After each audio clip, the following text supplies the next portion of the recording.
광야 생활을 하던 이스라엘 백성들에게 동이 트기 전 새벽은 만나를 받는 시간이었을 뿐 아니라 하나님께서 그들의 기도를 들어주시는 시간이었습니다.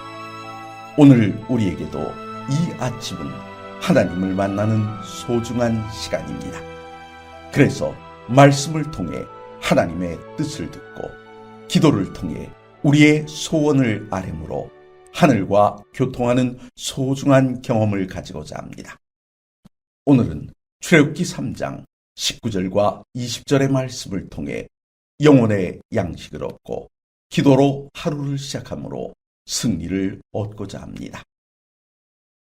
내가 아노니 강한 손으로 치기 전에는 애굽 왕이 너희가 가도록 허락하지 아니하다가 내가 내 손을 들어 애굽 중에 여러 가지 이적으로 그 나라를 친 후에야 그가 너희를 보내리라. 모든 것을 다 아시는 하나님의 명령은 매우 세밀합니다. 모세에게 애굽으로 가라고 하신 후 그곳에서 이스라엘의 장로들을 만나 어떤 말로 그들의 지지를 얻어낼지를 일일이 다 말씀해 주셨습니다. 그리고 장로들과 함께 바로왕 앞에 나아가 우리 하나님 여호와께 제사를 드리려 하오니 사흘길쯤 광야로 가도록 허락해달라고 말하라 하셨습니다. 이러한 지시 내용을 살펴보고 있노라면 정말 하나님께서 이 땅을 다스리고 계신다는 사실에 공감하게 됩니다. 하나님께서는 이미 알고 계셨습니다. 모세와 장로들이 왕에게 나아가 간청한 일들에 대해 바로가 쉬 허락하지 않을 것을 말입니다. 본문의 말씀을 보십시오. 하나님은 말씀하십니다. 내가 아노니 강한 손으로 치기 전에는 애굽 왕이 너희가 가도록 허락하지 아니할 것이라고 말입니다. 하나님께서 손을 들고 여러 가지 이적으로 애굽을 치신 후에야 보내줄 것이라고 말입니다. 이와 같은 과정 속에서 발견되는 우리들의 문제는 무엇입니까? 하나님께서는 당신의 계획대로 이 땅에서 일어나는 일들을 이끌고 계시는데 정작 우리가 하나님의 섭리를 의심할 때가 있다고 하는 것입니다. 믿음의 눈으로 하나님의 섭리가 이루어질 것을 믿고 앞으로 전진해야 하는데 머뭇거리고 있다고 하는 것입니다.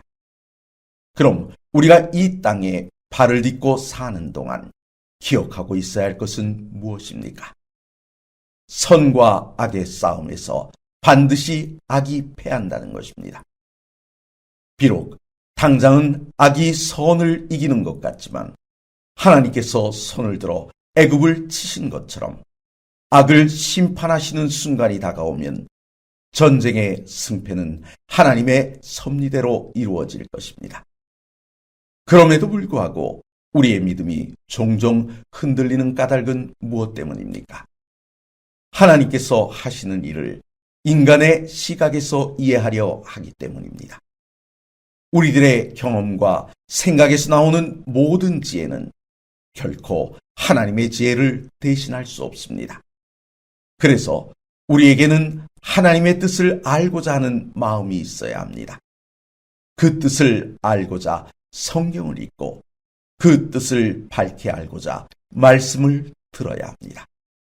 그럼 하나님께서 앞으로 일어날 일들을 알려주셨을 때 모세가 계속되는 바로의 거절과 강압적인 통치에도 굴하지 않고 승리를 얻어낸 것처럼 우리도 승리할 수 있다는 사실입니다.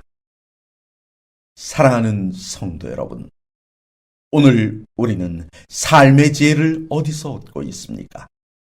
현인들의 지혜는 우리로 하여금 현명한 삶을 살아갈 수 있게 해줍니다.